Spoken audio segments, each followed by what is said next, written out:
पुण्य यांचा होईन सेवक, कोण पुण्य यांचा होईन सेवक, जिही द्वंद्वाधिक दुराविले, ऐसी वर्मे मज दावी नारायणा, अंतरीच्या खुणा प्रगटने, बहु अवघड असे संत भेटी, परी जग जेठी करुणा केली, ऐसी वर्मे मज दावी नारायणा, अंतरीच्या खुणा प्रगटने, तुका मने मग नये वृत्तीवरी, सुखाचे शेजारी पहुडईन, ऐसी वर्मे मज दावी नारायणा, अंतरीच्या खुणा प्रगटने, पांडुरंगा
सान्द्रनीलाम्बुदाभं जगन्निहितपानिं मण्डनं मण्डनानां, तरुणतुलसीमाला कन्धरं कञ्जनेत्रं, सदयधवलासं विठ्ठलं चिन्तयामि, कर्पूरगौरं करुणावतारं, संसारसारं भुजगेन्द्रहारं, सदा वसन्तं हृदयारविन्दे, भवं भवानी सहितं नमामि, जयांचे केलिया स्मरण, होय सकळ विद्यांचे अधिकरण, तेची वंदू श्रीचरण श्री गुरूंचे, ते नमस्कार आता काय माझी वाणी मानेल संतासे, रंजवू चित्तासे आपुलिया, माझे वाणी तुझे वर्णे गुणनाम, ऐसे दे प्रेम काही कळा, मस्तक हे पायावरिया, वारकरी संताया, वारकरी संताया,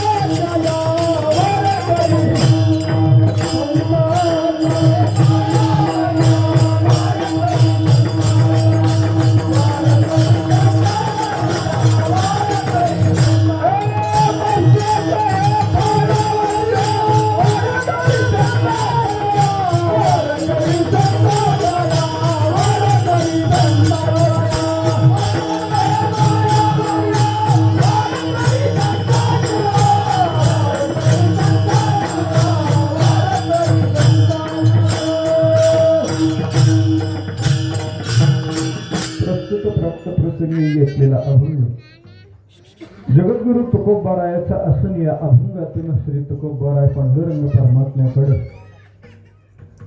प्रार्थना करतात. साधूंच्या संतांच्या संगतीमध्ये जाण्यासाठी, संत समागम होण्यासाठी, संतांची सेवा घडण्यासाठी मला कोणतं पुण्य करावं लागेल, अशा प्रकारचा प्रश्न या अभंगातून महाराज करतायत. विठ्ठल विठ्ठल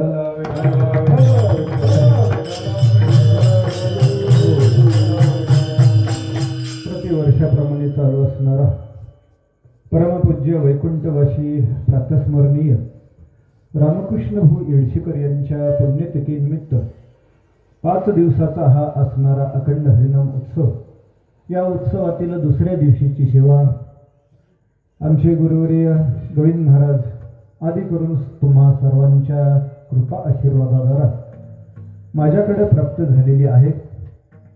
आजचा सेवेचा दुसरा दिवस आहे आणि पांडुरंगा करू प्रथम नमन, दुसरे चरण संताची त्यांच्या कृपादाने कथेचा विस्तारू बाबाजी सद्गुरु दास तुका.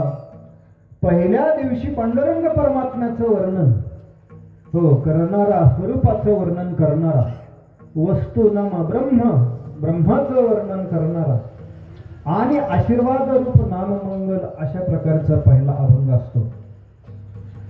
म्हणजे सप्ताहाच्या सुरुवातीला आपल्या या बहुंच्या फळावरती तरी असा अलिखित नियम आहे की समचरण दृष्टी चालून घेतला जातो. विठ्ठल विठ्ठल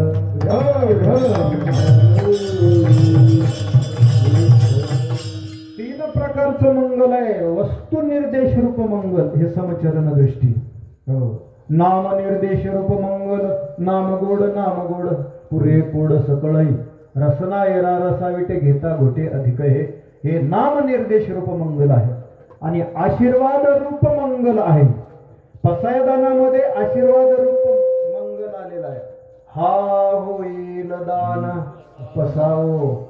जिथं जिथं अभंगामध्ये संतांनी अभिर्वचन दिलेलं आहे, सोडविल माझा स्वामी निश्चयशी प्रतिज्ञा हे दाशी केली आम्ही. हे जे काही आशीर्वाद रूप मंगल अशा प्रकारचं तीन प्रकारचं मंगल असतं. पण दुसऱ्या दिवशी मात्र अभंग घेत असताना साधू संतांचं वर्णन करणारा अभंग असावा. विठ्ठल विठ्ठल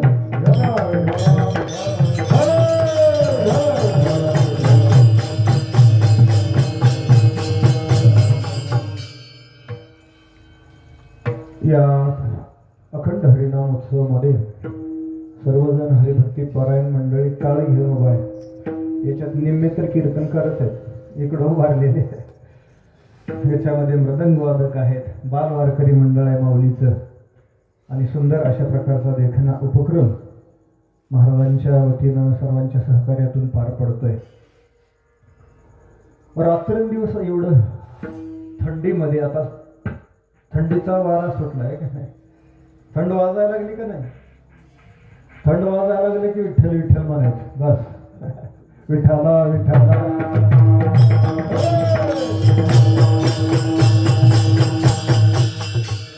थंड वाजायला लागले की विठ्ठल विठ्ठल म्हणायचं, लगेच ऊर्जा तयार होत बरं का. विठ्ठल विठ्ठल म्हणत असताना आपण टाळ्या वाजवलं की याच्यातून सुद्धा ॲक्युप्रेशर होतंय, मला ॲक्युपंक्चर होतंय आणि माणूस पंक्चर होत नाही, म्हणजे अटॅक येत नाही. इनामदार डॉक्टरांचं म्हणणं आहे की विठ्ठल विठ्ठल नामाचा जप करा. अटॅकची जर शक्यता वाटली, तुम्हाला छातीत जर चमकायला लागलं, दुखायला जड वाटलं, आखडल्यासारखं वाटलं, आणि कोणाला आखडल कोणाला जड वाटेल काही सांगता येत नाही. त्याची काय हार्ट अटॅकची वयाची आठ नाही, तो कोणालाही येऊ शकतो. पहिले जुन्याच माणसं म्हणजे जे वयस्कर माणसं होते त्यांनाच फक्त अटॅक येत होता.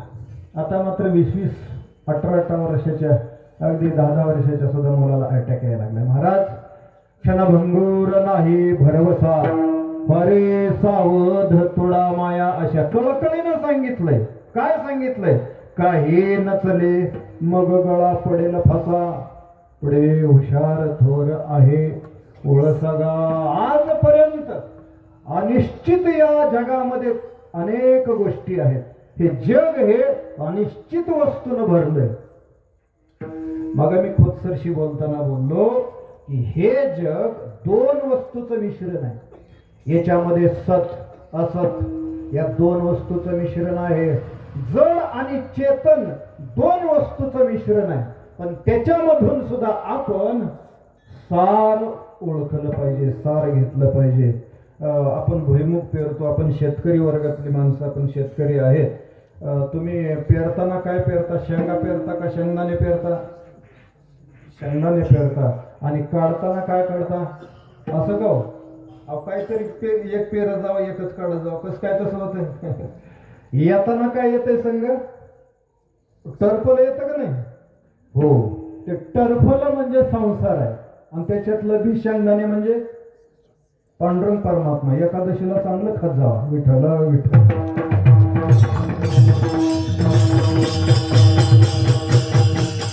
कटतो संसार हेथ सार भगवंत, सारा सार विचार करा उठा उठी. काय पुढं? नामधरा कंठी विठोबाचे सारा, त्रिगुण असार निर्गुण हे सार. सारासार विचार हरिपाठ, सगुण आणि निर्गुण वस्तूचं मिश्रण आहे, चेतन आणि जड वस्तूचं मिश्रण आहे. हो, पण याच्यातून मात्र आपण सार घेतलं पाहिजे. सार महाराज, हे सगळं करण्यासाठी, परमार्थ करण्यासाठी माणसाला आयुष्य खूप कमी आहे, खूप कमी आहे. म्हणून माणसानं जेवढा आपल्याला काळ, बरवे झाले अजीवरी नाही पडिलो मृत्यूचे आहारी, उरले ते हरी वाचून आलो येथवरी, उरले ते हरी. गुरुजी कशाला लागते? ह्याला तर गुरुजी लागतात. विठाला विठाला बेभरवशाचं अनिश्चित अशा संदिग्ध अशा प्रकारचे अनेक प्रश्न आहेत महाराज. हो, आपण सगळी जीवन जगणारी माणसं आहेत, आपण नरदेहाला आलेले आहेत. हो, चिंतन असं मी महाराजांच्या श्रीमुखातून केलेलं सांगतो की आजपर्यंत आपले किती जन्म झाले हे कोणाला माहित आहे? आजपर्यंत आपले किती जन्म झाले हे आपल्याला माहित आहे का? नाही. बरं, जाऊ द्या, मागचं पुढचं बघू. भविष्यात आपले किती जन्म होणार आहे हे तरी सांगता येते का? भविष्यात आपले अजून पुढं किती जन्म होणार आहेत हे तीव्र तप करणाऱ्या भरत राजाला सुद्धा सांगता आलं नाही. जड भरत राजा हरणे गर्भा गेला, तप करून का झोपा काढून? तप करून, दान देऊन नहुष राजा सरडा झाला. दान देऊन, दान घेऊन नाही. मग अशा प्रकारे काही सांगता येत नाही. मागचंही सांगता येत नाही, पुढचंही सांगता येत नाही. जाऊ दे, मागचं बिल पुढचं बिल चालूतलं. आपली एक्सपायरी सांगता येते का? कधी डिलीट होणार आहे, एक्सपायर होणार? आपली मृत्यूची तारीख आपल्याला सांगता येते का? नाही सांगायला, नाही सांगायला येत, एवढंच आपल्याला सांगता येत, काहीच नाही महाराज. म्हणून काळ सारा चिंता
विचार करून सार पदरात पाडून घ्यावं.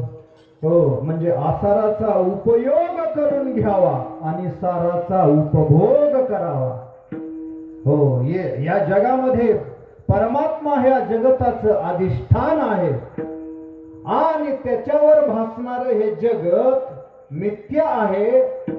या मिथ्या असणाऱ्या, खोट्या असणाऱ्या जगताचा उपयोग करून घ्यावा आणि उपभोग मात्र परमात्म्याचाच असावा. कारण मी 3 वस्तू मांडतो. एका बाजूला असत, जड आणि दुःखरूप, दुसऱ्या बाजूला सत, चिद आणि आनंद रूप असणारी अशी वस्तू आहे.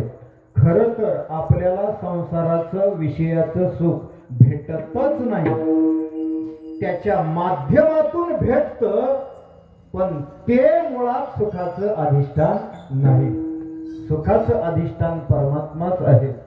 हो, त्या परमात्म्यापासूनच आपणाला सुख भेटतं, परंतु जीवाला हे कळत का कळत नाही? कशामुळे कळत नाही? आपणच सुख स्वरूप असून सुद्धा आपण सुखापासून तसे वंचित आहेत महाराज. आणि या जीवाला तर सगळ्यात आवडणारी जर कोणती गोष्ट असेल तर ती काय आहे? सुख आहे. या अभंगामध्ये या अभंगाचं प्रयोजनच सुख आहे. तुका म्हणे मग नये वृत्तीवरी सुखाचे शेजारी पहुडईन. महाराज, या 3 मी वस्तू तुम्हाला सांगतो, या 3 वस्तूपैकी तुम्ही निवड करा. हो, त्या 3 वस्तू म्हणजे 1 शरीर, 2 जीव आणि 3 सुख. या हे तर जाऊ दे हो, बायका, मुलं, बाळ, बंगला, गाड्या, फ्लॅट, प्लॉट, घरदार, शेती, बाग, कोरणं फिरणं, हे सगळं जाऊ दे बाजूला. पण या सगळ्यात जवळची जर कोणती वस्तू असेल आपल्यासाठी तर हे शरीर आहे, जीव आहे आणि सुख आहे. या तिन्हीमध्ये सगळ्यात महत्वाची वस्तू कोणते सांगा बरं? जीवासाठी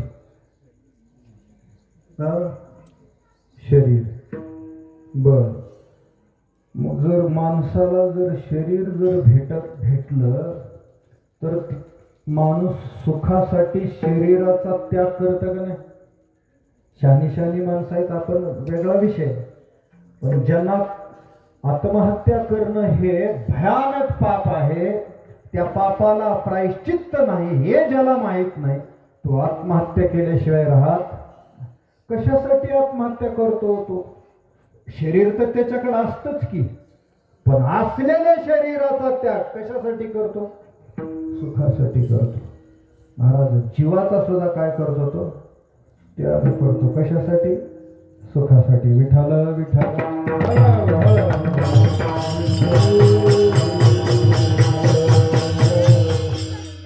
शरीराचा जर विचार आपण केला तर शरीर हेच दुःखाचं काय? शरीर दुःखाचे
सुख.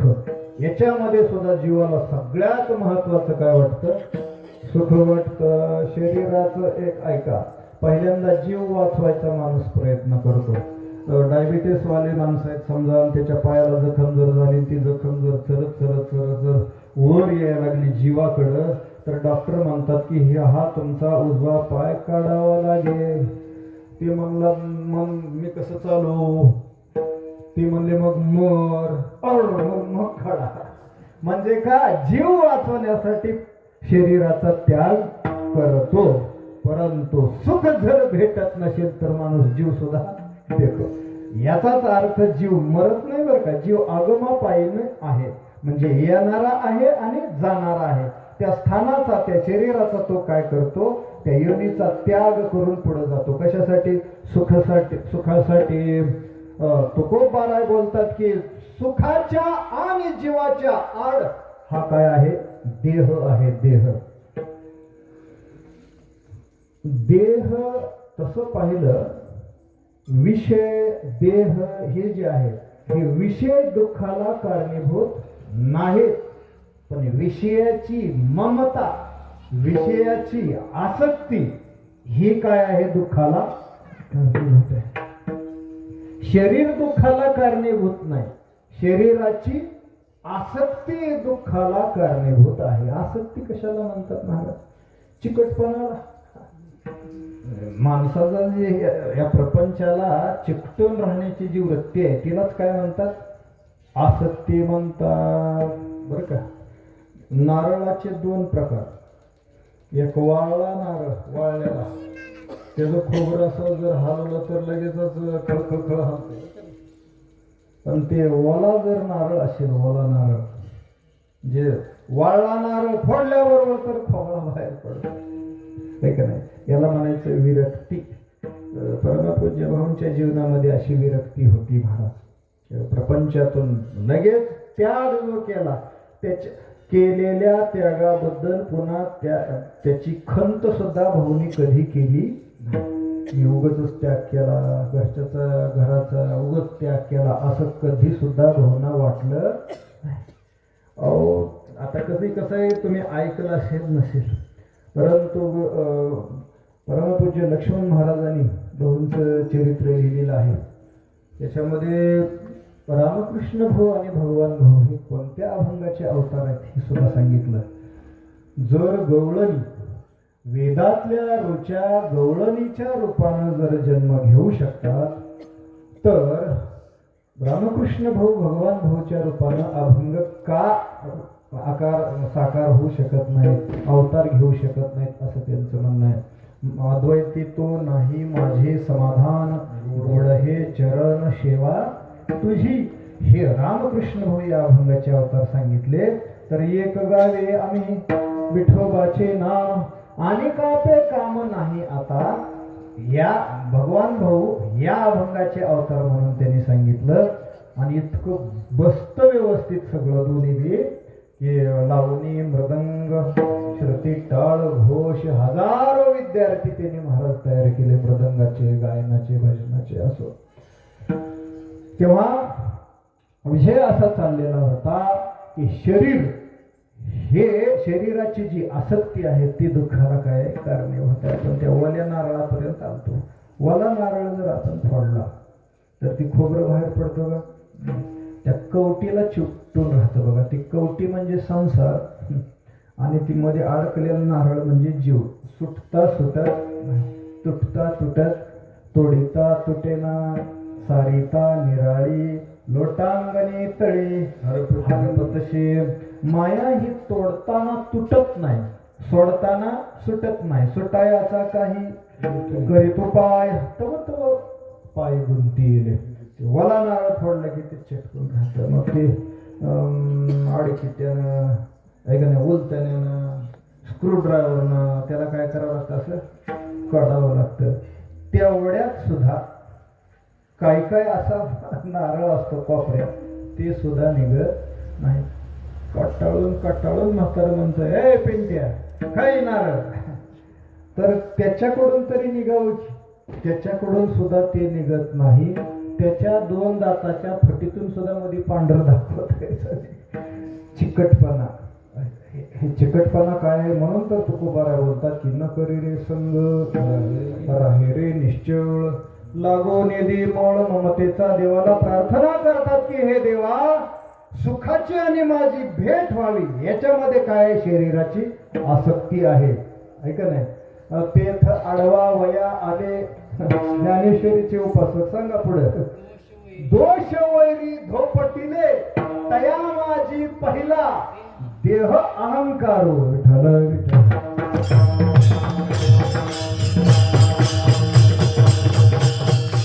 देहाचा अहंकार, अभिमान हे काय आहे? दुःखाला कारण आहे महाराज. देह तादात्म्य जेवढं जास्त, तेवढं त्याला द्वंद्वाचा आणि द्वैताचा फटका जास्त, दुःख जास्त आहे महाराज. म्हणून तर तुकोबाराने गोड प्रार्थना केलेली आहे की देवा आता ऐसा करी उपकार, देहाचा विसर पाडी मज, तरीच हा जीव सुख पावे माझा, बरे केशी राजा कळो आले, ठाव देई चित्ता राखे पायापाशी सकळ वृत्तीशी अखंडित, तरीच असं भय चिंता लाज काम क्रोध तोडावा, संबंध याचा माझा तरीच. इतका गोड अभंग आहे. तरीच हे जे आहे ना हे सगळ्या अभंगाला जोडता येतं महाराज. तुका म्हणे नको वरपंग देवा, घ्यावी माझी सेवा, भाव शुद्ध तरीच हा जीव सुख पावे माझा. असो तर हे सुख जे देणारे कोण आहेत, कशाला सुख म्हणायचं, ते सुख ग किरीटी तुझ दावी जेल जे दिठी, जे आत्मयाचे भेटी जीवाशी. जीवाच्या आणि आत्म्याच्या भेटीमध्येच काय आहे, सुख आहे. ऐका, विषयामध्ये सुख नाही. एक गोड वाक्य आहे, माणसाचं सुख हे परिस्थितीवर अवलंबून नसून ते माणसाच्या मनस्थितीवर अवलंबून आहे. माणसाचं मन जर स्थिर असलं, माणसाचं मन जर शुद्ध असलं आणि माणसाचं मन अज्ञानाच्या आवरणानं जर रहित असलं तर अवघा देवची झाला पायी, भरोनिया अंतर्वाही, काहीच नव्हे मी कोणी गावीचा. अशा प्रकारची अद्वैत स्थिती त्याला येते. हो, विठ्ठल विठ्ठल.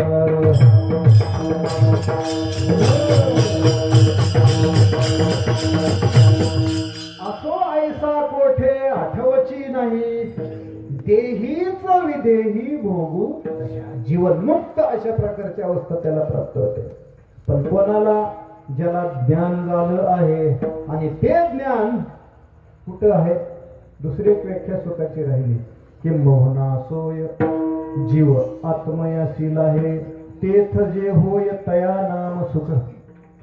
माणसाच्या मनाला पाण्याची उपमा दिलेली आहे.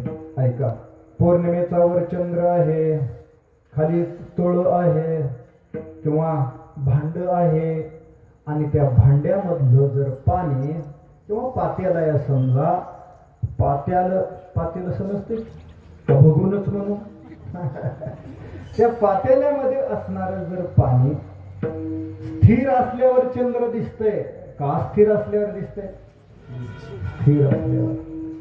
सुखाचा प्रत्यक्ष संबंध माणसाच्या मनाच्या स्थिरतेशी, माणसाच्या स्थिरतेशी सुखाचा डायरेक्ट प्रत्यक्ष संबंध आहे.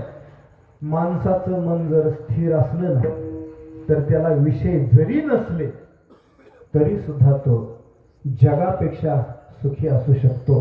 काय खावे आणि कसया सांगावे, किंवा तुकोबाराचा जर संसारात बघितला तर काय, कोप मोडकी जर पाहुणे घराशी, आजी आले ऋषिकेशी. काहीच नव्हतं, वस्तू ह्या अतिशय तोकड्या होत्या महाराज. पीठ सुद्धा उसणं आणायची वेळ जिजामाईवर आलेली होती. पण तुकोबाराची अवस्था जर बघितली तर कशी होती, काय तुका म्हणे खातो आनंदाचे लाडू, घ्यारे चरफडू नका तुम्ही, सुखाचे व्यवहारी सुख लाभ झाला, आनंद बंधना मागे पुढे. ही अवस्था आपणाला सुद्धा येण्यासाठी हे जे ज्ञान आहे हे कोणाकडे असतं, ते ज्ञान पैगा बरवे, जरी म्हणे अति आणावे तरी संताया बसावे. हो, मग जे ज्ञानाचा कुरुठा तेथ शिवा हा दारवंटा, तो स्वाधीन करी सुभटा ओळगुनी. मग अपेक्षित जे आपले मधलं राहिले की तनु मनु जीवे चरणाशी लागावे, अगरवता करावे दास्य. मग अपेक्षित जे आपले तेही सांगिती पुशिले. ऐका, संतांच्या संगतीत राहिल्याच्या नंतर ते स्वतःहून सांगत नाहीत ब्रह्मज्ञान. आपण त्यांची सेवा करावी लागते, त्यांना प्रसन्न करावं लागतं आणि मग काय विचारावं लागतं प्रश्न. मग तेही सांगती पुशिले. महत्वाचं पुढं आहे फळ, तेने अंतःकरण होय बोधले, संकल्पाने हीच आनंदाची अवस्था प्राप्त व्हावी. जगद्गुरु तुकोबारायाच्या जीवनाकडे जर पाहिलं तर इतर संताकडे पाहतो मी नाथरायांना जनार्दन स्वामीची सेवा घडली, परंतु नामदेव महाराजांना विसोबा खेचर महाराजांची सेवा घडली. अशा अनेक तुम्हाला जोड्या सांगता येतील. परंतु तुकोबारायांच्या चरित्राकडे जर आपण पाहिलं तर प्रत्यक्ष संतांची सेवा त्यांना कुठं घडलं नाही. त्यांनी एक खंत व्यक्त अशी केली की परी नाही घडली सेवा.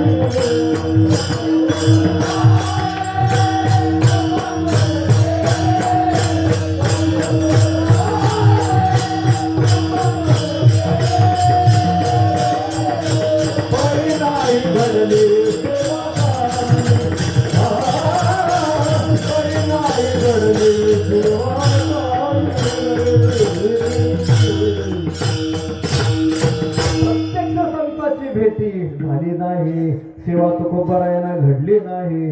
त्याच्यात प्रत्यक्ष नाही घडली, परंतु घडली कुठं? पडीला विसर स्वप्नामाजी. स्वप्नामध्ये दृष्टांत झाला कोणाचा?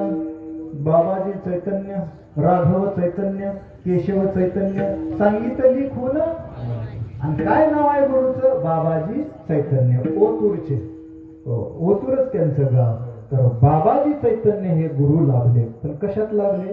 स्वप्नात. बरं, त्यांनी स्वप्नात जे मागितलं ते तुकोबारायला देता आलं का?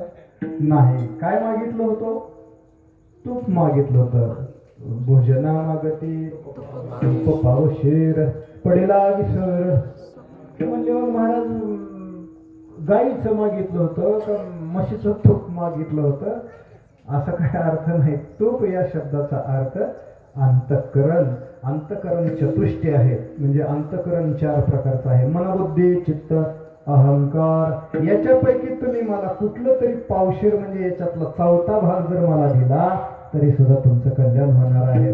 पण ते सुद्धा तुकोबारायला देता आलं नाही. अशी ओढ तुकोबारायांना तीव्र ओढ लागली होती. का तर बहु केली वन काय पेटी झाला शिन. अनेक जन्मच्या जन्म तुकोबारायांनी भूमिका आपली घेतलेली आहे बरं का. हे प्रत्यक्ष तुकोबारायचं नाही चाललेलं, हे आपलं चाललेलं आहे. तुकोबारायांना अनेक दुःखे सांगू किती, सकळ संसाराची स्थिती नुसा हे पाषाण फुटती भयका प्रचित्ती भरलाशे. चिंतनामधून मी 5 दकार काढले. दकार म्हणजे द पासून चालू होणारे शब्द. आता या अभंगामध्ये पहिल्याच चरणाच्या उत्तरार्धामध्ये द्वंद्वाधिक शब्द आहे बघा. तर त्या द्वंद्व या शब्दापासून मी 4 अजून शब्द त्याच्यात मांडले. जीवाच्या मागे ह्या 5 गोष्टी लागलेल्या आहेत. याच्यामुळे जीवाला काय भेटतं? दुःख भेटतं. पहिलं कारण आहे द्वैत. का नाही? दुजे जवळजवळ घडे तव तव संसार भय जोडे. भयामध्ये काय असतं? सुख असतं का दुःख असतं? दुःख असतं. म्हणजे द्वैत, द्वंद्व, परत दोष. जीवाकडून कर्म करत असताना काय घडतात? महाराज म्हणले आम्ही तुळशीला पाणी घालतो. महाराज म्हणले आम्ही तर कळशी भरून घालतो. माझी सरांशी चर्चा झाली. कळशी भरून पाणी घातलं आणि त्याच्यात 1000 मुंग्या मेल्या. पाप का पुण्य? लय अवघड नाही.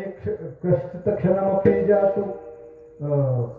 म्हणजे भगवान श्रीकृष्ण म्हणतात की प्रत्येक कर्मामध्ये काही ना काहीतरी दोष आहेत. पण तो दोष घालवण्यासाठी ते कर्म करत असताना त्याचा हेतू महत्वाचा आहे.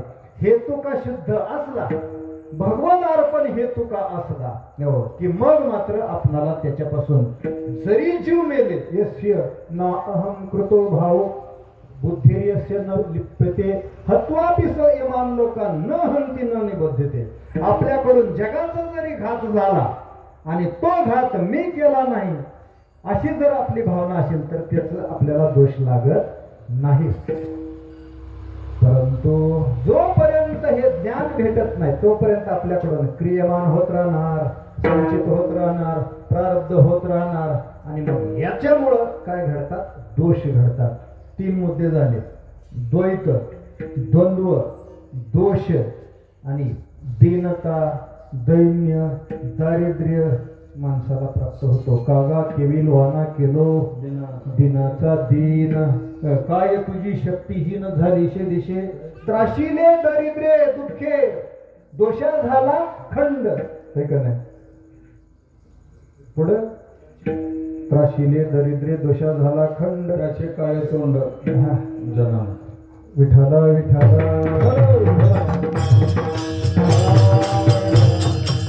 हे दुसरं प्रमाण आहे. त्याची काळे पिंड पुनीत झाला. आहे का नाही? हा अभंग आहे. तिसरं प्रमाण आहे. बरे झाले काय बरही वेळ सापडली संधी, साह्य झाली बुद्धी संचिताची, येणे पंथे माझी चालली पाऊले. विठाला विठाला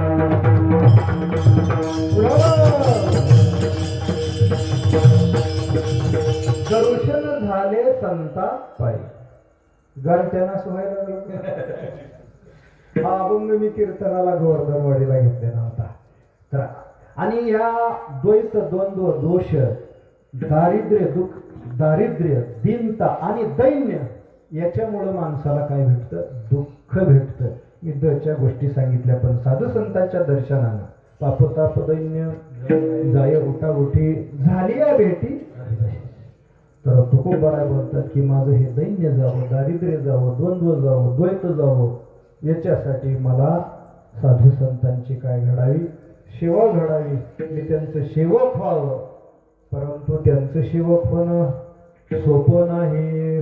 मी आत्ताच सांगितलं की तुकोबारायांना सुद्धा प्रत्यक्ष अशी संतांची सेवा घडली नाही. म्हणून तुकोबाराय अभंगाच्या पहिल्याच्या कोण पुण्य त्यांचा होईल पुण्य त्यांचा होईल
दुराविले.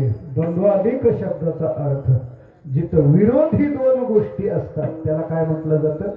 द्वंद्व म्हटलं जातं. आणि द्वैत कशाला म्हटलं जातं? जिथं दोन व्यक्ती आहेत, जिथं अपपर भाव निर्माण होतो त्याला काय म्हणा? द्वैत म्हणा. माझं तुझं, माझं ते माझं आणि तुझं सुद्धा माझं, याला काय म्हणायचं? द्वैत म्हणायचं. द्वैत. अजून सांगू का द्वैताचं?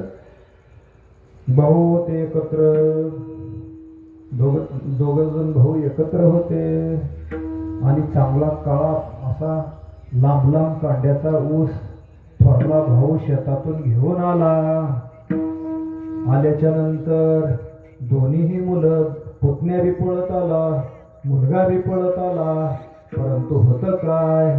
त्यानं आल्याबरोबर कांडके केले आणि देत असताना मात्र वाड्याकडच्या बाजूला ह्याचा पोरगा आला. किती घोटाळा झाला. त्याचं मन खायलं. काय करावं काय करावं? इकडं हे आलंय बुडक्याकड, हे गोड गोड याला चांगला रस मिळेल, हे उगं वाड्यावर आपला चावत बसल, सगळंच बसल म्हणून त्यानं बरोबर हातात पडायच्या टायमाला काय केलं? क्रॉस केलं. असं क्रॉस. जसं क्रॉस केलं दुसऱ्याच दिवशी वाटण्या झाल्या.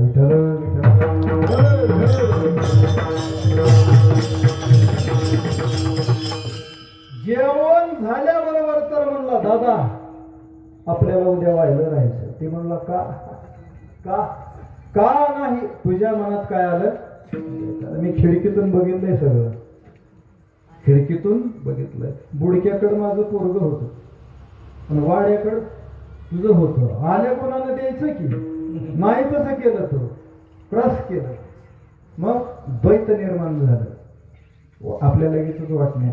काय द्वैत म्हणजे अपपर भाव, माझं तुझं भाव, नाही. याला काय म्हणतात? द्वैत म्हणतात. द्वंद्व कशाला म्हणतात? दोन विरोधी गोष्टी.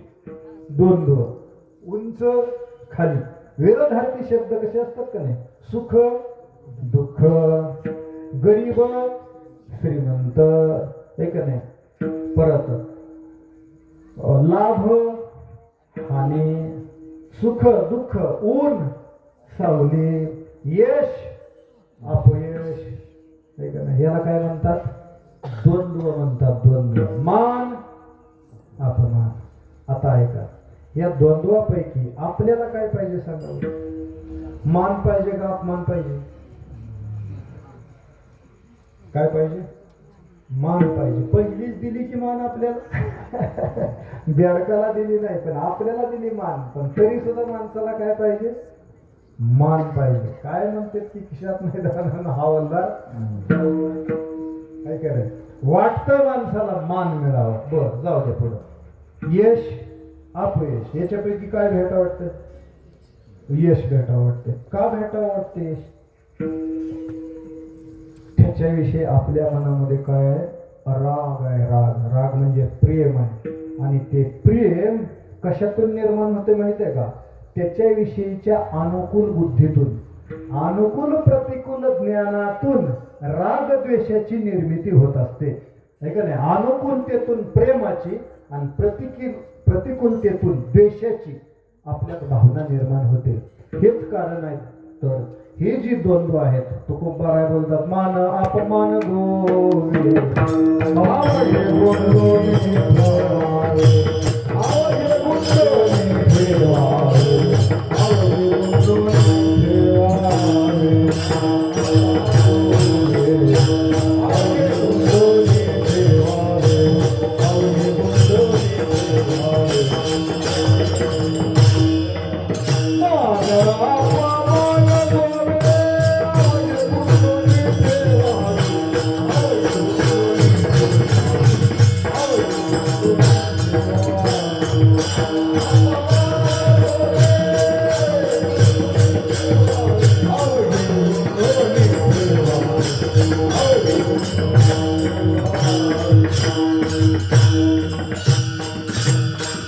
केवढा अपमान झाला माऊलीचा, परंतु त्यामध्ये सुद्धा संत कसे राहतात?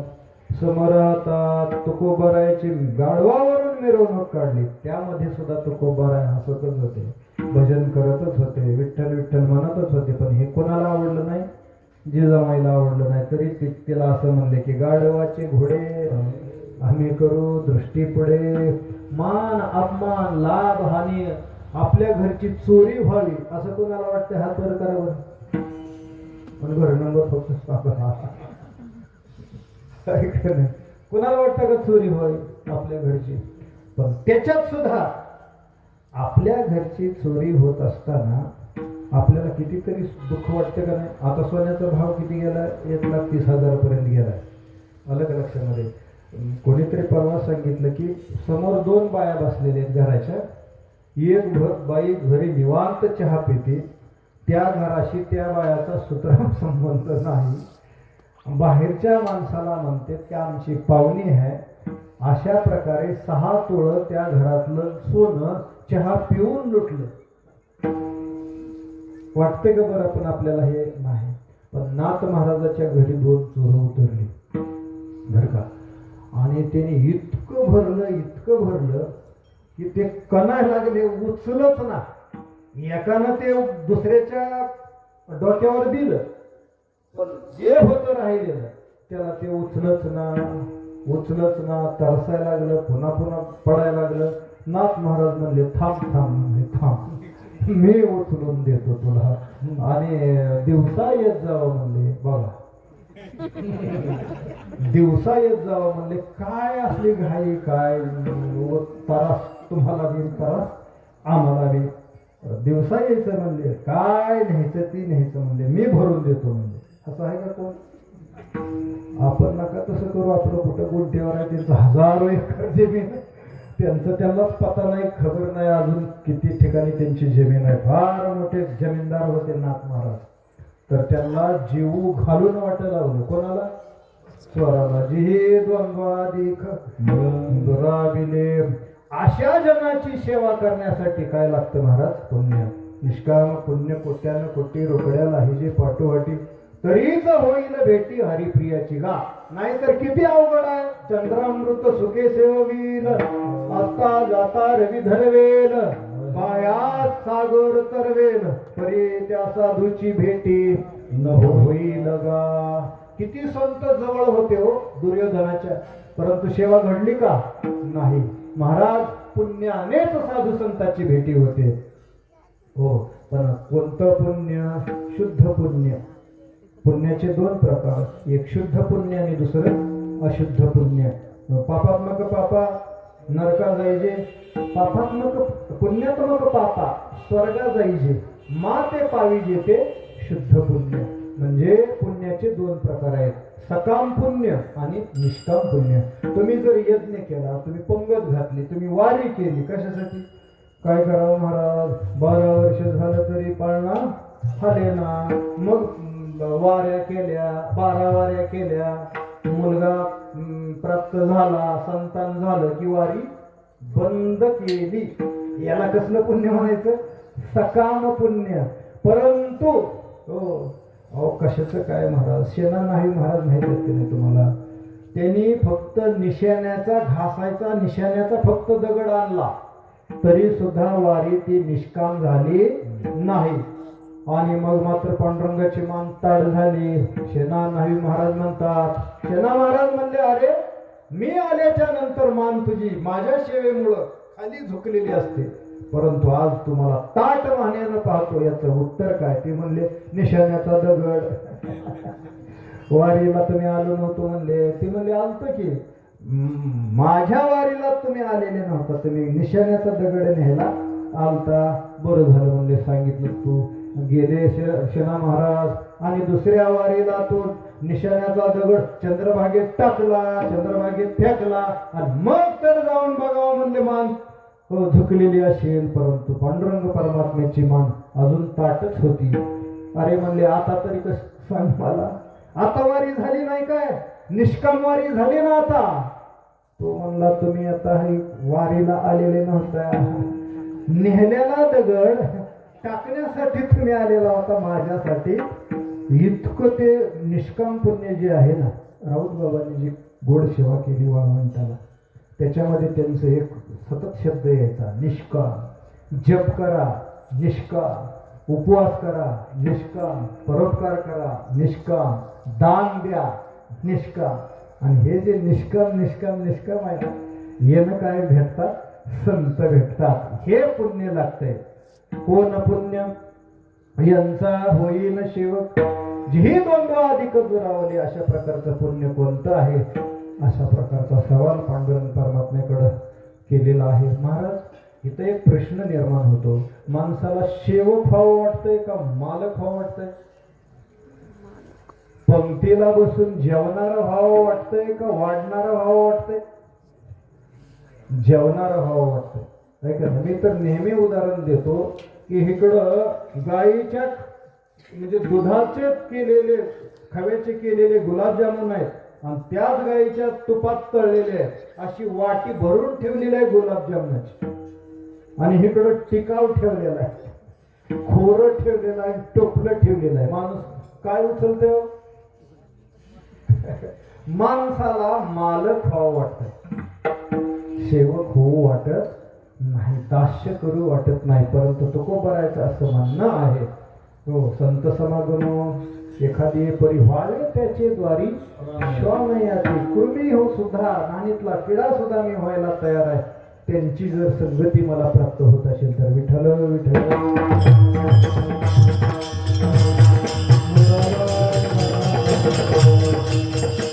कोणाचं सेवक व्हावं पण देशोवेशी धाक दयाच्या उत्तरे तयाचे कुतरे भले देवा. कारण सेवा करणारा हा एक ना एक दिवस काय बनतो? मालकच बनतो. आता प्रभू रामचंद्र हे स्वामी आहेत, मालक आहेत, तर हनुमंतराय हे त्यांचे सेवक आहेत. रामाचा सेवक जय हनुमान. बर मग मला सांगा, या प्रभू रामचंद्राची मंदिरं जास्त आहेत का हनुमंतरायाची? बर गावी मंदिर कोणाचे आहेत? सेवकाचे आहेत का मालकाचे आहेत? सेवकाचे आहेत. अतिशय मला सुद्धा आनंद वाटतो की या फळाला गोविंद महाराजाचे पिताश्री नारायण दादा यांची इतकी सेवा झालेली आहे, इतकी सेवा झालेली आहे आणि निष्काम सेवा झालेली आहे महाराज. आणि त्याचं फळ पण भेटलेलं आहे. नारायण दादा, श्रीपती चोपदार, पुन्हा बंडा महाराज त्यांची सोबती भल्या मोठ्या मोठ्या अशा घागरी त्यांच्या खांद्यावर राहायच्या. आणि सगळी जीवत असताना हे अक्षरशः ते पातेले धुणं, उलटणं धुणं, त्या तवा धुणं अशा प्रकारच्या सेवा करत होते. तर सेवा करणाऱ्यालाच काय भेटत असतो? मेवा भेटत असतो, फळ भेटत असतं. ऐका, एक the best person of the in the city, बरं का, इकडे इंग्रजीचे serve the best person in the city. या सिटीमध्ये, या नगरामध्ये सगळ्यात बेस्ट पर्सन, आदर्श व्यक्ती, आदर्श नागरिक कोण आहे याची निवड मेयर साहेब करणार होते, महापौर करणार होते. त्याच्यासाठी भली मोठी गर्दी तिथं जमा झालेली होती. एक मोठं असं महानगरपालिकाच असं म्हणा की. आणि तिकडं जाण्यासाठी होड लागली होती, स्पर्धा लागली होती. मला अगोदर जाऊ द्या, मला अगोदर जाऊ दे. त्याच्यामध्ये पहिलवानाला वाटतं माझं शरीर इतकं ताकदवान आहे, मी एक नंबरचा पहिलवान आहे, म्हणून माझीच निवड द बेस्ट पर्सन म्हणून करतील, आदर्श व्यक्ती म्हणून करतील. एक धावपटू होता, जगात एक नंबरचा धावपटू, माझीच निवड होईल. एक स्त्री होती, युवती होती, मी सुंदर आहे, माझं सौंदर्य पाहून माझी निवड करतील असं वाटत होतं. आणि सगळे निघाल्याच्या नंतर तिथं एक म्हातारी पडलेली होती वाटत. आणि म्हातारी म्हणते, अरे बाबा मला बी न्या ना तिकडं त्या महानगरपालिकेमध्ये. ते म्हणले म्हातारी बस, अरे बाबा मला दिसत नाही, काठी कुठं पडली, माझा चष्मा कोणीतरी द्या रे, मला बी तिकडं न्या रे स्पर्धेत. ते म्हणायचे काय कमाल. आता म्हातारीला सुद्धा जो बेस्ट पर्सन व्हायचंय. पहिलवानानं मदत केली नाही. ती सुंदर युवती तर काय नाही, ती म्हणले तू मला हात सुद्धा लावू नको, इकडं हात सुद्धा तुझा करू नको म्हणून गेली. पहिलवान गेला, धावपटू गेला, सावकार गेला, सगळे गेले, कोणीही मदत केली नाही. एक छोटं लेकरू आलं आणि लेकरू जात असताना त्या लेकराला म्हातारी म्हणली, लेकरा मला बी तिकडं जायचं रे. म्हणले स्पर्धा आहे the best person in the city, त्याच्यासाठी मला बी न्यायचंय. त्या लेकरानं असंच लेकरू होतं, त्या लेकरानं त्या म्हातारीची काठी हातात दिली, चष्मा पडलेला तिला घातला आणि काठी टेकत ती म्हातारी त्याच्या आधारानं त्या महानगरपालिकेमध्ये गेल्याच्या नंतर मी म्हणणारे हो जे होते सगळेजण त्या महापौराची वाट पाहत होते, कारण तेच निवड करणार होते. परंतु तिथं गेल्याच्या नंतर मग मात्र त्या म्हातारीनं वरी घातलेल्या केसाचा टोप, पांढऱ्या केसाचा टोप होता तो काढला, चष्मा टाकून दिला, काठी टाकून दिली आणि त्या मुलाचा हात वर करून सांगितलं, this is best person in the city. जमलं का इंग्लिश? विठ्ठल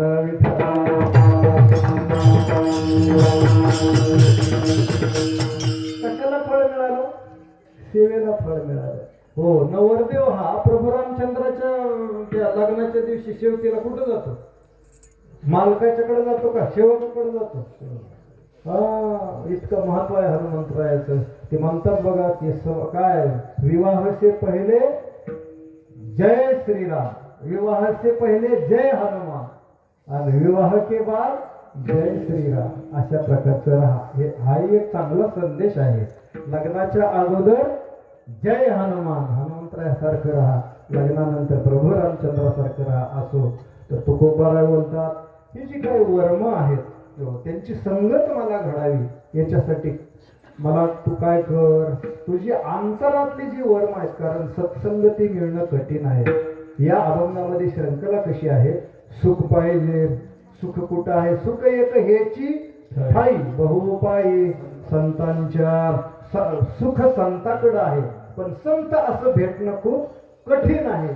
मग त्याच्यासाठी कोणतं पुण्य पाहिजे हे परमात्म्याला तुकोबाराय विचारतात. तुझ्या अंतरातली वर्म मला सांग, कारण वर्म खूप महत्वाचे आहे. वर्माशिवाय मर्माशिवाय कार्यसिद्धीला जात नाही. चुकलिया वर्म फेरा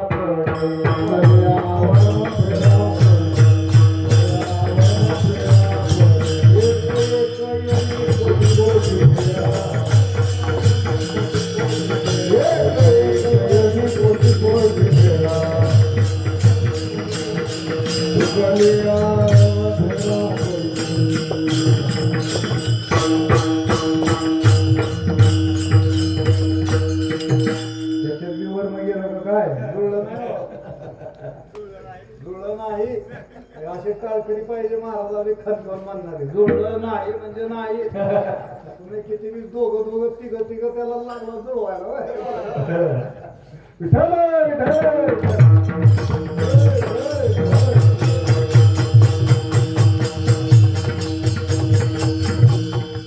सापडलं तर सांगा पुन्हा. तुम्ही आम्ही खेळी मिळी गदारोळे आनंदे असो, वर्म माहीत पाहिजे. वर्म त्याच्यावरची एक सुंदर कथा. हो, वृंदावनामध्ये एक मैना होती आणि द्वारकेमध्ये एक मोर होता. बघा, आपल्याला मोराकडून शिकावं लागतंय, उंदरा मांजराकडून, कुत्र्याकडून शिकावं लागतंय, रेड्या घोड्याकडून शिकावं लागतंय. हे सगळेच आहेत का नाही? आहे का नाही? गिधाड सुद्धा आपणाला शिकवतं महाराज सेवा कशी करावी. प्राण त्यागत नव्हते जटायू महाराज. का? लक्ष्मणानं पाणी पाजलं तरी प्यायला तयार नव्हते, कारण राम नामामध्ये काय होईल, खंड पडेल. हे गिधाड ह्याच्यातले योनीतले होते. हो, तरी पण त्यांच्याकडून सुद्धा आपल्याला शिकावं. सुंदर कथा आहे. द्वारकेमध्ये एक मोर असतो, त्याला कृष्णाची भेट घ्यायची असते, म्हणून तो कृष्ण कृष्ण कृष्ण अशा प्रकारचा जप करत असतो. परंतु 1 वर्ष झालं तरी सुद्धा भगवान श्रीकृष्ण आपल्याकडं पाहत नाही. त्यांच्या कानावर जाईल असं मी कृष्ण कृष्ण म्हणतोय, त्यांना आवाज ऐकू जातोय, परंतु भगवान कृष्ण परमात्मा माझ्याकडं बघत नाहीत. आणि मग त्याची जी गती होती ती गती कमी झाली, श्रद्धा कमी झाली, नैराश्य आलं, निराश झाला. देवा तुझी आम्ही केली होती अशा बरेकेशी राजा कळू आले. हो, तुझ माझा देवा कार्यवैराकार, दुःखाचे डोंगर भोगविशी, बळे बांधून या देशी काळा हाती, ऐशे काय चित्ती तुझ्या आले. हो, अरे म्हणले तुला ऐकून जाईल असं एकदा तरी नुसतं माझ्याकडं बघ तरी, बोलायचं राहू दे पण बघ तरी. भगवान श्रीकृष्ण बघत नव्हते. आणि मग त्याची निराशा पाहून, त्याची अवस्था पाहून, त्याला मोराला मैनेनं पाहिलं. ती वनामध्ये राहत होती. ती मैना त्या मोराच्या जवळ आली आणि म्हणली की मोरा, तुला कृष्णाची भेट घ्यावी वाटते ना? वाटते. मग त्याच्यासाठी एक वर्म आहे, ते वर्म मी सांगते. म्हणले चल. वृंदावनामध्ये त्या मोराला त्या मैनेनं नेलं आणि राधा मातेची भेट घालून दिली. कोणाची? राधा मातेची. राधा एवढं सुद्धा शुकाचार्य कानावर पडू देत नव्हते, ऐकू देत नव्हते. का? भागवत सांगत असताना राधा हे अख्ख्या भागवतात कुठंही नाव आलेलं नाही. नुसतं राधा म्हणेपर्यंत शुकाचार्यांना काय लागायची? समाधी लागायची. असं ते नाम महात्म्य बी कळालं पाहिजे. फार मोठं क्लास 1 ऑफिसर होता आणि खेड्यात महाराज आलेले होते आणि सगळ्यांना आपलं रामनाम घ्या, रामनाम घ्या असं म्हणायचे. हा आला क्लास 1 ऑफिसर, ते म्हटला की मला काहीतरी वेगळं सांगतील. ह्याला बी पाया पडल्याच्या नंतर म्हणले रामनाम घ्या. ते म्हणले महाराज तुम्हाला माहिती आहे का मी कोण आहे? या जिल्ह्यातला क्लास 1 ऑफिसर आहे. म्हणले माझ्यासाठी जरा भारी काहीतरी सांगा. ते म्हणले मूर्खा, तुला तर काहीच आठवत नाही. जे त्याचा युग पेटला, हो सन सन सन सन करायला, आणि तो त्या घरचा जावई होता. विठाला विठाला.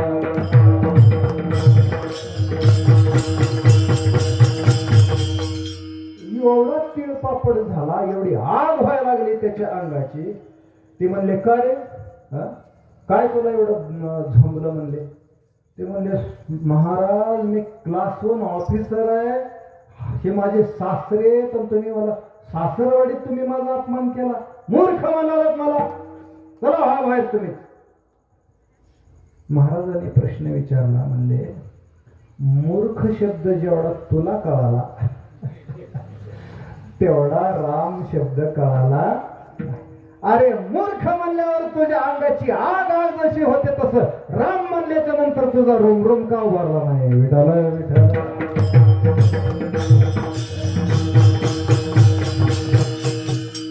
शुकाचार्याची अशी अवस्था होती. राधा मातेची मोराची भेट घालून दिली आणि राधा माता म्हणले तुला कृष्णाची भेट घ्यायची का? काय म्हणत असतो रे? म्हणले तिथं जाऊन द्वारकेत. म्हणले 1 वर्ष झालं जप करतोय, देव नुसतं बघत सुद्धा नाही फिरतो, त्याला ऐकू जाईल असं मोठ्या मोठ्यानं म्हणतो मी. किती कौतुकानं बघावं, कृष्ण पक्षी म्हणतोय म्हणून किती कौतुकानं माझ्याकडे बघावं, पण बघितलं नाही. असं कर म्हणले. आता कृष्ण कृष्ण म्हणू नको, फक्त आता राधा राधा म्हण. राधे राधे राधे म्हणायचं. म्हणले तिथं जाऊन. कुठं? द्वारकेत जाऊन. हा गेला आणि तिथं झाडावर बसून कृष्ण आहे तसे समोर राधे राधे राधे म्हणेपर्यंत कृष्णाची नजर गेली आणि साक्षात कृष्णाने, भगवान श्रीकृष्णाने त्याला भेट दिली. मोराने प्रश्न विचारला. म्हणले महाराज वर्षभर तुमच्या नावानं बोंबलत होतो, म्हणजे दंकून सुद्धा बघितलं नाही, नुसतं राधे म्हणेस तर एका दिवसात तुम्ही भेटला. ते म्हणले राधे राधे म्हणणाऱ्याच्या मी 2दा पाया पडतो. विठाला विठाला.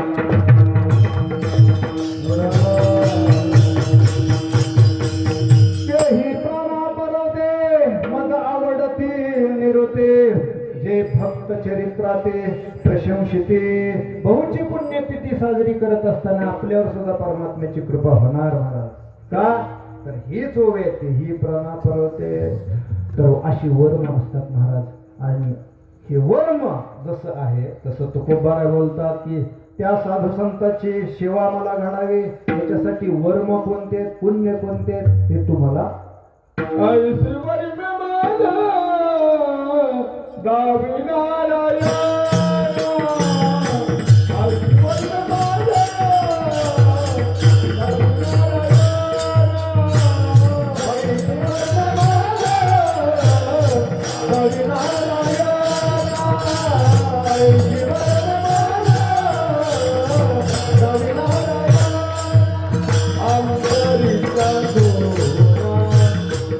Oh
नारायण अंतरीच्या खुना प्रगटणे तुकोबार आहे परमात्म्याकडे साधूची संगत मागतात. आपण कीर्तनाच्या शेवटी आपण म्हणतो मागून येते एक तुझं प्रति आहे देशील तरी पाये पहा देशील का मला, कारण हे देणं दुर्मिळ आहे महाराज. साधू संतांचा सहवास घडणं दुर्मिळ आहे. ऐशीवर मे मज दावी नारायणा अंतरीच्या खुना प्रगटणे. ह्या खुना काय आहेत, वर्मे काय आहेत? वर्म कशाला म्हणतात? एखादी अवघड गोष्ट सोपी करण्यासाठी लवकरात लवकर कमी वेळेमध्ये कमी खर्चात कमी सामग्रीत कमी श्रमात होण्यासाठी जे असतं त्याला काय म्हणतात? वर्म म्हणतात. वर्म. आता भगवान श्रीकृष्णाच्या डोक्यावर मुकुट जो आहे त्याच्यामध्ये मोराचा पीस असतो. कशासाठी? काय वर्म त्याचं आहे का माहित कशासाठी? ते वर्म तुझं आहे तुझं पाहिजे. त्याला रामायणात जावं लागतं. रामायणामध्ये वनवासामध्ये असताना प्रभू रामचंद्र आणि सीताला इतकी कडकडून तहान लागली, खूप तरमळू लागले. तहानेनं व्याकुळ झालेली सीता कुठंच पाणी मिळालं. तेव्हा भगवान प्रभू रामचंद्राने प्रकृती शक्तीला प्रार्थना केली, सर्व जगामध्ये संदेश दिला, आत्मभावानं बोलले. आणि हे कोणी ऐकलं? मोरानं. म्हणजे महाराज सारखं तुम्ही मोर आणायला लागला आता ती यायचं. मोरानं ऐकलं आणि प्रभू रामचंद्राच्या पुढं मोर पळू लागला. आणि तो मोर पळत असताना तो चोचीनं एक एक पिसारा काय करायचा? मागं टाकायचा. म्हणजे या दिशेनं प्रभू रामचंद्रांनी वेगामध्ये यावं. सगळीच्या सगळी पंख त्याची तोडून त्यानं टाकले आणि मग मात्र सरोवर आलं. सीतेला पाणी मिळालं आणि तो मोर मात्र गतप्राण. त्या मोरानं काय दिला? जीव दिला महाराज. आणि मग मात्र त्याला मांडीवर घेतलेला आहे आणि प्रभू रामचंद्रांनी सांगितलेलं आहे की मी तुझं उपकार विसरणार, जन्मभर मी तुला डोक्यावर घेईन. म्हणजे विठाला सगळे जर पंख काढले तर मोर जागेवर मरतो. हे पण त्याच्यातलं विज्ञान आहे. हे वर्म झालं. असं आता खुना काय? महाभारतात चला, भीम आणि जरासंधाचं युद्ध 23 दिवस होतं. जरासंधाला भीम, आता ती घेवड्याची शेंग आहे किंवा सोयाबीनची शेंग आहे अशी फाडली तर 2 तुकडे होते का नाही? 2 भाग होते का नाही? असा उभा फाडत होता जरासंधाला. कोण? भीम. पण तरी सुद्धा ते 2 तुकडे थोड्या वेळानं असं करत यायचे आणि जोडायचे आणि भीमाला मरस्तोर खूप मार खाल्ला भीमानं. पण देव सुद्धा नुसतं बघायचे, भीमाला नुसतं खुनवायचे. हा भीमा माग सरकायचं नाही. आता मरणाचा मार खायला लागलाय. कसं म्हणजे कशामुळे मार दिला माहिती का? एवढा खाऊ मार का दिला त्याचं कारण आहे.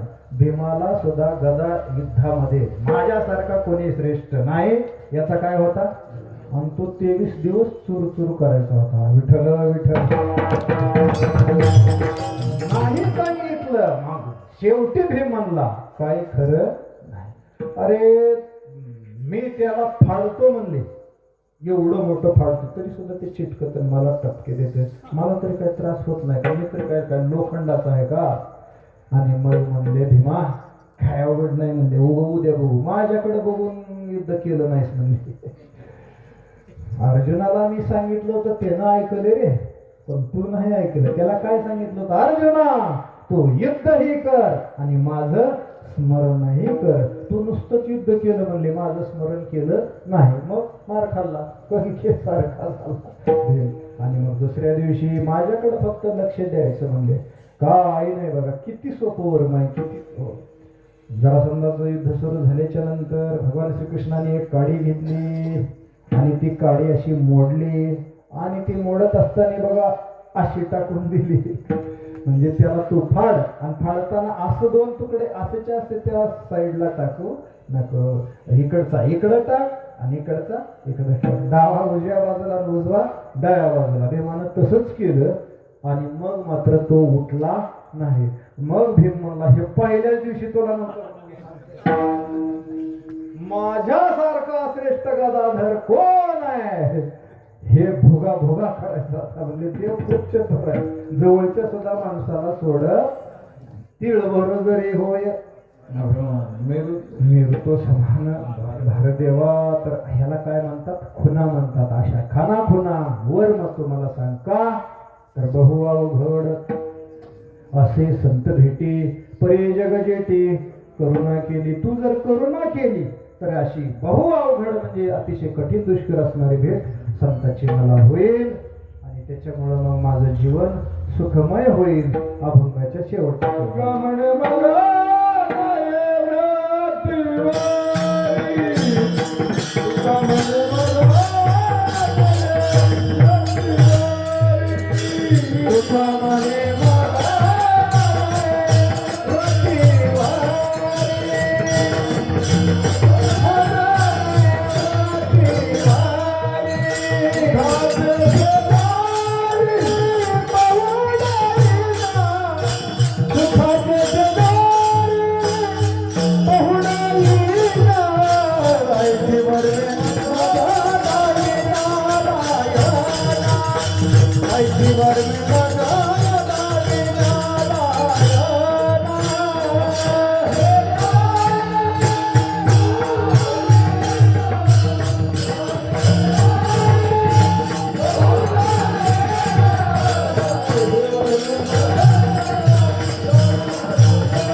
नैवृत्तीवरी सुखाचे शेजारी पौड येईन. अशा प्रकारची साधू संतांची भेट दुर्मिळ असणारी तू जर मला घालून दिली तर मगाच्या ओळीत सांगितलं, त्याने अंतकरण होय बोधले संकल्पा नये साधू बोध झाला. तो नरुनिया ठेला ठाईची मोरला अनुभव अनुरेनुया ठोकडा. तुका आकाशा एवढा गिळून सांडिले कले बर. भवभ्रमाचा आकार सांडिली त्रिपुटी दीप उजळला घटे. गिळून सांडिले कलेवर भवभ्रमाचा आकार सांडिली त्रिपुटी. वृत्ती गेली की दृश्य द्रष्टा आणि दर्शन निघून जात. भोग्य भोगता आणि भोग संपून जातो. भोग भोगताची आटला भेद. टाळा टाळे लोपला नाद अंगो अंगी मुराला छंद. भोग भोगिताची अटला भेद. ज्ञान गिळो निघावा मानवाकडं कसं तरी.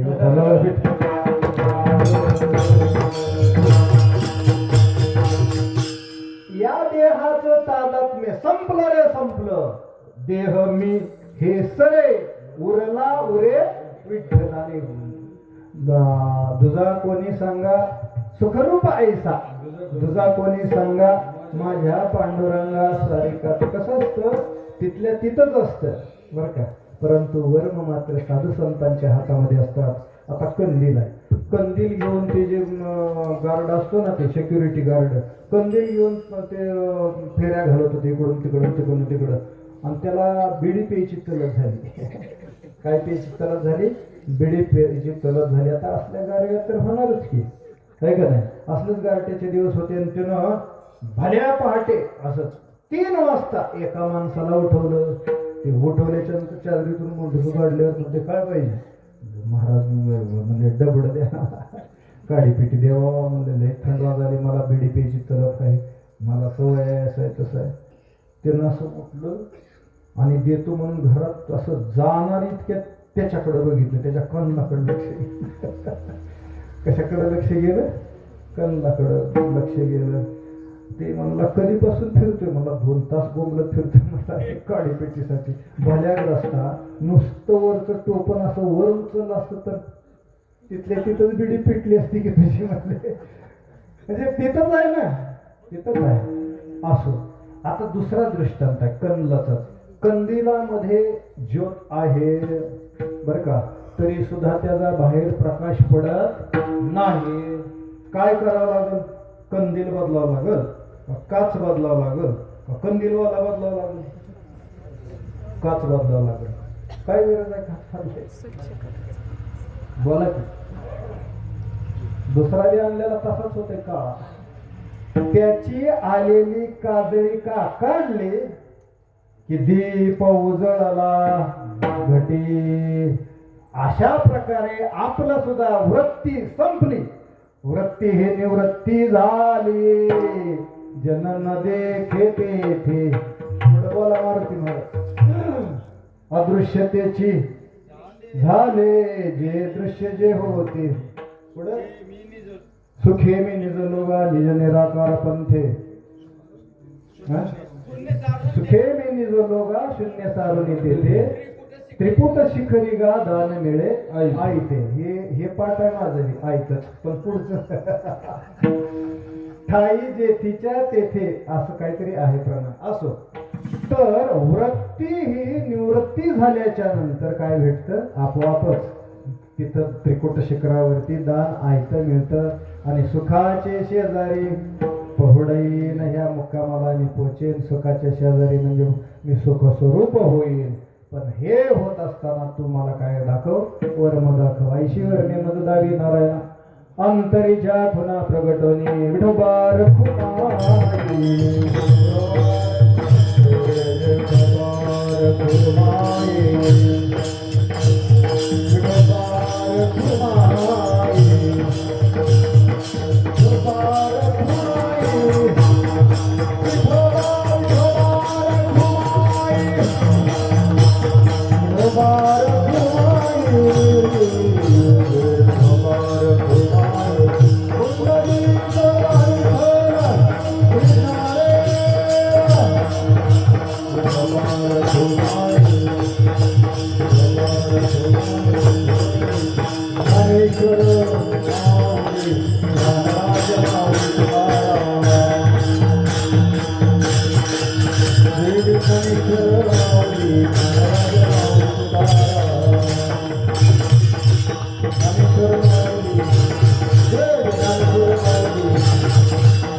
पुण्यदंड होईल शिव.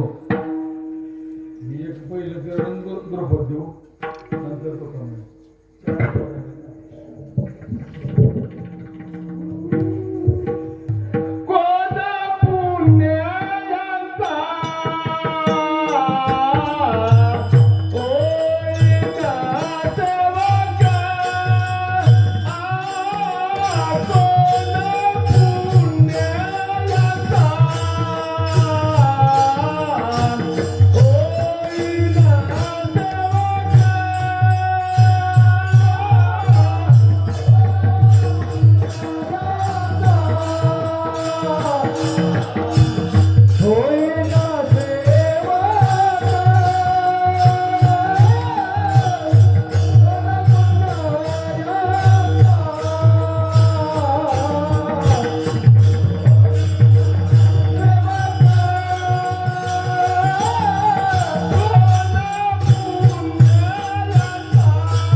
राम